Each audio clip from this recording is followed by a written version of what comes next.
Oh yeah, I've always been really confident guy. Even if we crash and burn, I've mastered the art of walking away from the train wreck confidently. Eddie Murphy was the king of comedy in the 80s and 90s. But behind that infectious laugh and those iconic characters, there was a darker side most people never saw. Because while Eddie was making audiences around the world crack up, he was secretly feuding with 7 of the biggest names in comedy. And some of these rivalries got so intense, they nearly ended careers. But here's the thing most people don't realize. These weren't just petty Hollywood squabbles. These feuds reveal something much deeper about the cutthroat world of comedy, and how one man's insecurities and ambitions can turn friends into enemies overnight. By the end of this video, you'll understand why Eddie Murphy, despite being one of the most successful comedians of all time, was also one of the most feared, and how his inability to handle competition almost cost him everything. So let's count down the 7 comedians Eddie Murphy couldn't stand, starting with number 7. Number 7, ARSENIO Hall. This one's going to surprise you because Eddie Murphy and ARSENIO Hall were best friends. They came up together, lived together, and Eddie even put ARSENIO in Coming to America as one of the barbers. But success has a way of poisoning even the strongest friendships.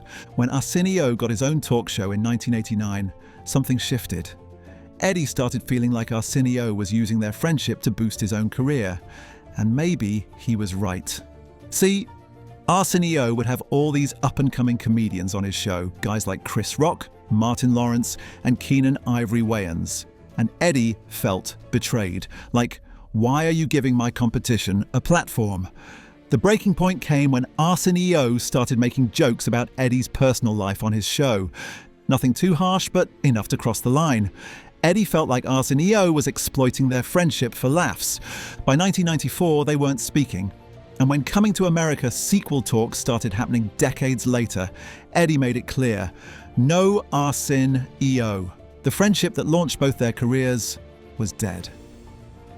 Number 6, David Spade. Now this feud is legendary in comedy circles, and it all started with 6 words that nearly ended David Spade's career. Picture this, it's 1995 and Eddie Murphy's career is in free fall. The Distinguished Gentleman flopped. Beverly Hills Cop 3 was a disaster. And then David Spade goes on SNL's Hollywood Minute and delivers this line, "Look children, a falling star," while showing Eddie's picture. Look children, it's a falling star, make a wish. Yeah. Eddie lost his mind. But here's what most people don't know. Eddie didn't just get mad, he got even. He started making calls. Suddenly, David Spade found himself blacklisted from certain clubs, certain shows, certain opportunities. Spade later admitted he was genuinely scared. This wasn't just hurt feelings. This was Eddie Murphy using his power to destroy someone's career over a joke. And that's when the comedy world realized something terrifying. Eddie Murphy wasn't just sensitive about criticism, he was vindictive.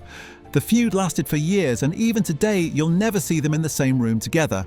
One joke, career-ending consequences. That's the power Eddie Murphy wielded. Number 5, Martin Lawrence. Martin Lawrence was supposed to be Eddie's protege. Eddie saw something in Martin early on and helped him get his start. But mentorship turned into rivalry real quick. By the mid-90s, Martin was hot. Bad Boys, Martin on TV, sold-out comedy specials, and Eddie started feeling threatened. The tension exploded at a comedy club in LA in 1996. Both comedians were there, and Martin made some offhand comment about Eddie's recent movies. Nothing too harsh, just typical comedian ball-busting. But Eddie took it personally. He got up on stage right after Martin and absolutely destroyed him. Not playful roasting, vicious personal attacks about Martin's mental health struggles, his relationships, everything. The audience went silent. This wasn't comedy anymore, this was character assassination.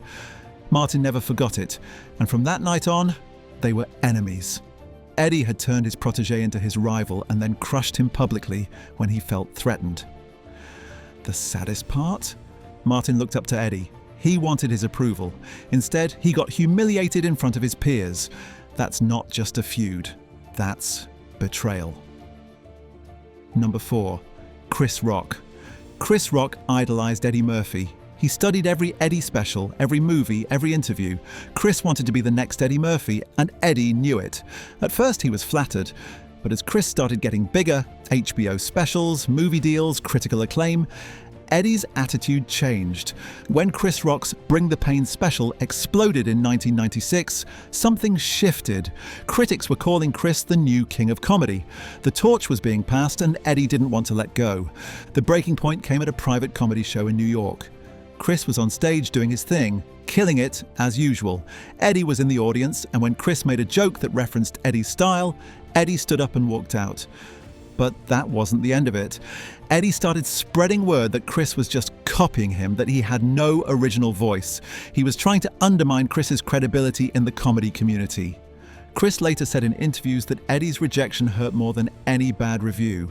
This was his hero, and his hero was trying to destroy him out of jealousy. The irony? Chris Rock went on to become everything Eddie was afraid he'd become. The most respected voice in comedy. And Eddie's pettiness just made him look insecure. Number 3, Keenen Ivory Wayans. Keenen Ivory Wayans created In Living Color, and with it, he launched the careers of Jim Carrey, Jamie Foxx, and the entire Wayans family. He was building a comedy empire, and Eddie Murphy was watching closely. See, Eddie felt like Keenen was stealing his thunder. In Living Color was doing sketch comedy with an edge, featuring black performers in a way that Eddie had pioneered on SNL. But Keenen was doing it better, and with a whole crew. The tension started when Keenen made some comments in interviews about how In Living Color was more authentic than SNL, how they weren't held back by network censors and white executives. Eddie took this as a direct shot at his SNL legacy. Like Keenen was saying Eddie had sold out, that he wasn't black enough in his comedy. At the 1991 MTV Movie Awards, both were presenting. Keenen made a joke about Eddie's recent movies, and Eddie's response was ice cold. He basically dismissed Keenen as a TV comedian who couldn't make it in movies. But here's the thing. Keenen was actually trying to honor Eddie's legacy, not tear it down. He saw Eddie as a pioneer who opened doors. But Eddie was so paranoid about competition, he couldn't see the respect. Years later, Keenen admitted he was hurt by Eddie's attitude. He'd grown up watching Eddie, and to have his hero treat him like an enemy was devastating. Number 2, Richard Pryor. Now this one's different because Richard Pryor was Eddie's idol. Richard was the godfather of raw, honest comedy. Eddie built his entire style on Richard's foundation. But by the 1980s, Richard was struggling. The multiple sclerosis was taking its toll, and his career was winding down just as Eddie's was exploding. Eddie decided to make Harlem Nights in 1989, and he cast Richard in a supporting role. This should have been a beautiful passing of the torch moment. Instead, it became a nightmare. Eddie was directing, and he started treating Richard like just another actor, instead of the legend he was. He'd give Richard direction in front of the whole crew, sometimes harshly, without the respect Richard deserved. Richard later told friends that Eddie had become Hollywood, that success had changed him. He felt like Eddie was more concerned with showing his power than honoring their relationship. The saddest part? Richard was sick. He needed support, not attitude. And Eddie, the man who owed his career to Richard's influence, couldn't put his ego aside to show respect. Richard never publicly trashed Eddie, but those close to him knew he was hurt. The man who inspired Eddie Murphy felt disrespected by his most successful student. Number 1, Bill Cosby. And the number 1 comedian Eddie Murphy couldn't stand was Bill Cosby. And this feud was personal, public, and absolutely brutal. It all started with Eddie's 1987 special, Raw. Eddie was doing his thing, cursing, talking about sex, being raw and unfiltered. It was comedy gold, but Bill Cosby wasn't having it. Cosby called Eddie personally and told him he was embarrassing black people with his language and content. He said Eddie had a responsibility to be a better role model. Eddie's response? He told Cosby exactly where he could stick his advice, but Eddie didn't stop there. He went on stage in Raw and absolutely destroyed Cosby. He mocked his voice, his sweaters, his wholesome image. He called him out by name and made him look like a hypocrite. Bill Cosby called me up and said, "I don't like what you're doing in your show." I said, "First of all, Bill, where do you get off? What makes you think I give a damn what you think about what I do?" Cosby was furious. He started bad-mouthing Eddie in industry circles, saying he was vulgar and unprofessional. But here's the twist that makes this feud even more interesting. Years later, when all of Cosby's scandals came out, Eddie looked like a prophet. He'd called out Cosby's hypocrisy decades before anyone else. Eddie had seen through the wholesome image to the real man underneath. And he wasn't afraid to say it, even when Cosby was at the height of his power and influence. In the end, Eddie was right about Cosby. But the way he handled it, the public humiliation, the personal attacks, showed a side of Eddie that was ruthless and unforgiving.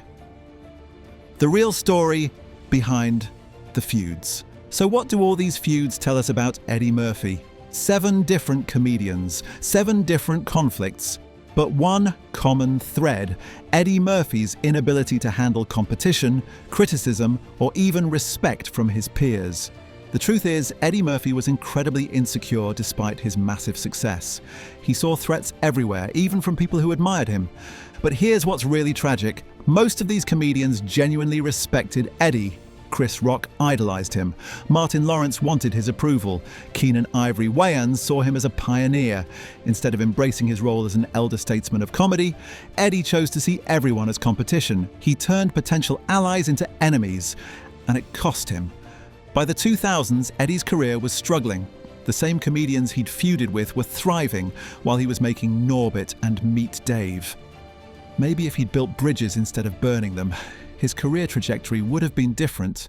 Maybe if he'd mentored instead of intimidated, he'd still be on top. The saddest part: Eddie Murphy was talented enough to lift everyone up. Instead, he chose to tear people down.